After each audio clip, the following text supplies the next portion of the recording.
ស្បែកខ្មៅត្រូវថ្ងៃរាប់ខា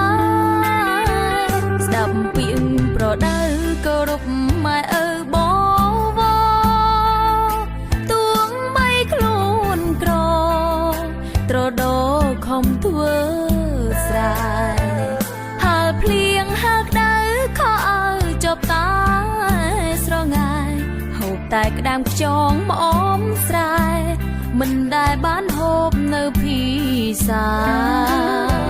ពេលចង់ស្ដាប់ភ្លេងឮតែសំឡេងចាប់យំ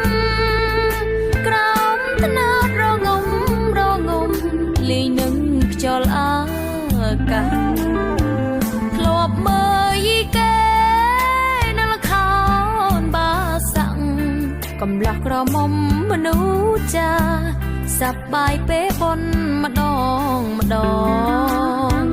ស្រុកស្រែងចឹងឯងគ្មានទេរថយន្តល្អមានតែរថតែងគោសម្បូរកញ្ជើលអីដល់ពេលល្ងាចយប់ឡើងគ្មានថ្មីស្រែកច្រៀងគៀងគោមន់ទីក្របីសំឡេងលាន់លឺឡើងពេញភូ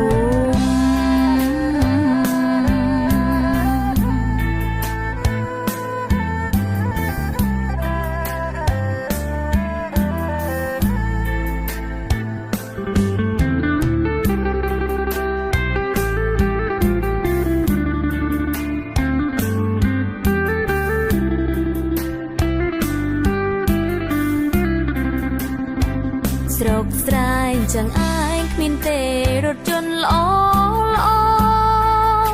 មានតែរថតែងគោសម្បូរកញ្ជើលអីដល់ពេលល្ងា